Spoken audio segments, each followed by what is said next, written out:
Sang pria itu sangat menyedihkan. Dia menyaksikan pacarnya dibawa langsung di depan matanya. Dia buru-buru mengejar. Tetapi ketika dia berlari ke tempat itu, pacarnya terbaring di genangan darah. Sebelum dia sempat untuk berduka untuk pacarnya, dia dipukul sampai pingsan. Ketika dia bangun, dia memegang pistol yang telah menembak pacarnya. Jadi dia difitnah sebagai pembunuh. Tapi pembunuh sebenarnya masih tidak tanggung jawab di depan hukum. Untuk membalaskan dendam pacarnya, dia menentang semuanya untuk melarikan diri dari penjara. Namanya adalah JH. Dia adalah prajurit terkuat dari pasukan tentara bayaran global. Tapi sekarang dia lebih seperti anjing yang hilang. Dalam perjalanan melarikan diri, dia tidak sengaja menabrak Ahena, seorang gadis juga sedang perjalanan melarikan diri. Apakah kamu baik-baik saja? Apakah kamu orang Korea? Ketika mengetahui bahwa pria di depannya adalah orang Korea, Ahena tampaknya telah menemukan tali penyelamat hidup. Dia memohonnya untuk menyelamatkannya. Tapi bahkan hidup JH sulit dipertahankan. Bagaimana dia bisa membantunya? Sangat cepat pengejar Ahena menemukannya. Lihat, dia akan ditangkap. JH muncul tepat waktu. Berhenti tangan. Cepatlah lari. Larilah.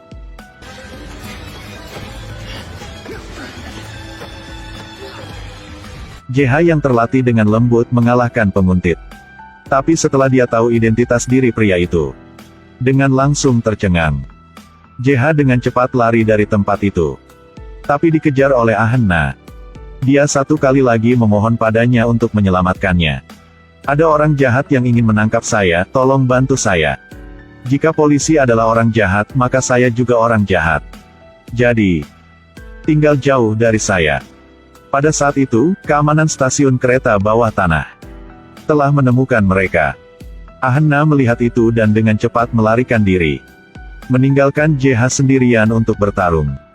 Setelah mengalahkan dua penjaga, JH juga buru-buru pergi. Ketika keluar, dia melihat Ahena terkunci di dalam mobil.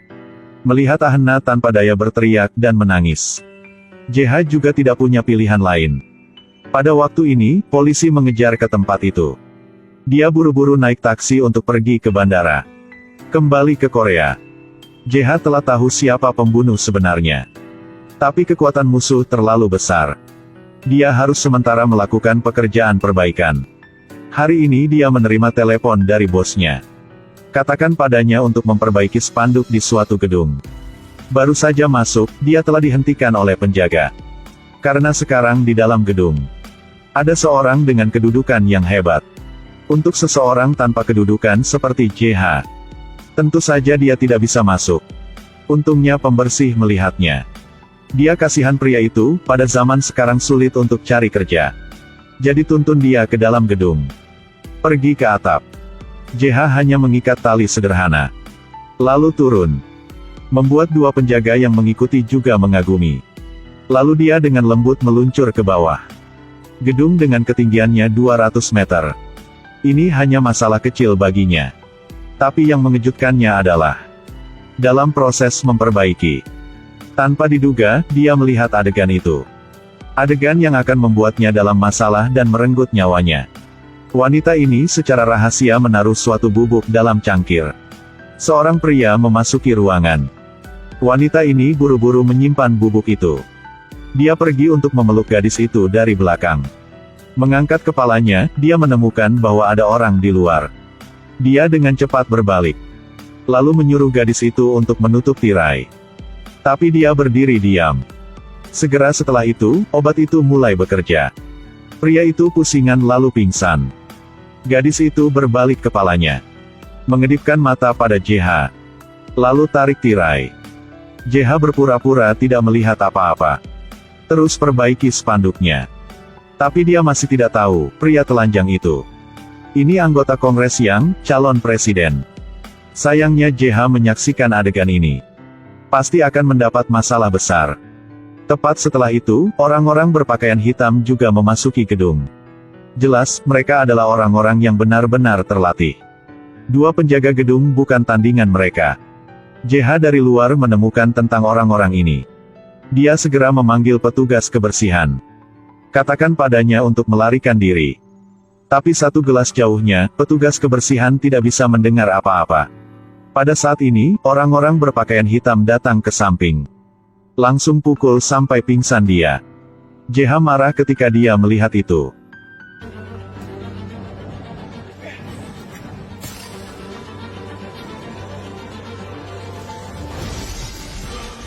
JH terbang ke dalam. Langsung bergulat dengan orang-orang berbaju hitam. Mereka bukan tandingan JH. Sangat cepat situasinya terbalik.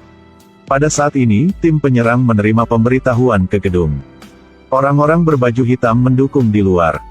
Dengan segera beritahu rekan-rekan di dalam. Orang-orang yang menerima notifikasi. Cepat dengan lembut pergi dari sini. Ketika tim penyerang tiba, orang-orang berbaju hitam dengan cepat sudah melarikan diri. Hanya JH dan petugas kebersihan yang tersisa. Panggil ambulan. Hubungi kantor pusat, kirim ambulan. Ketika status kekacauan, JH meninggalkan tempat ini. Berita itu telah mencapai Kapten Joe. Dia kagum melihat obeng yang memecahkan kaca anti peluru. Seorang pekerja perbaikan. Ya. Dapat memecahkan semua kaca anti peluru. Ketika Kapten Joe memeriksa kamera. Melihat wajah cerah JH. Dia tidak bisa tenang lagi. Anggota Kongres yang setelah bangun. Segera panggil istri taipannya. Katakan padanya untuk mengatur seseorang untuk membunuh JH. Harus membuat orang perbaikan itu. Benar-benar tutup mulut untukku. Karakter begitu kecil itu berani melihat wajahku.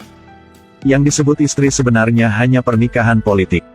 Sebenarnya ini lebih seperti hubungan karyawan dan bos. Istri ini bukan hanya Taipan Group terbesar. Tetapi juga ada tim tentara bayaran yang kuat. Sangat cepat tentara-tentara bayaran menemukan lokasi JH. Gerakan di luar menarik perhatiannya. Dia memanfaatkan medan di sini untuk melawan dengan orang-orang ini. Tunggu sampai ketika Kapten Joe membawa bala bantuan. JH sudah pergi. Dan sewenang-wenang membawa pakaian kamuflase. Lalu mulai bersembunyi lagi. Sang istri itu mendengar tentang kegagalan. Marah pada kapten tentara bayaran. Kapten Joe buru-buru menyelamatkannya. Dia memberitahu informasi pribadi JH kepada istri itu. Alasan mengapa Kapten Joe begitu tahu jelas. Itu karena JH dulu adalah prajuritnya. Sekarang dicari oleh Badan Kriminal Internasional. Jika JH bisa bekerja untuknya, pasti akan menjadi prajurit yang kuat. Tapi wanita itu tidak tertarik pada JH. Perintahkan mereka untuk memikirkan cara untuk membungkam JH. Sangat cepat pembunuh terbaik mereka telah menemukan keluarga JH. Mengancam mereka untuk mengungkapkan keberadaannya. Tapi keduanya menolak untuk berbicara. Pembunuhnya kemudian menuangkan bensin ke mereka. Kemudian nyalakan pemantik api. Momen penting ini. JH muncul tepat waktu. Setelah beberapa langkah yang telah mengalahkan si pembunuh. Memaksanya untuk mengungkapkan siapa yang perintah. Ketika dia tahu atasannya adalah siapa. Dia segera menyembunyi di dekatnya. Sedia memberi pengajaran kepada wanita mulia ini.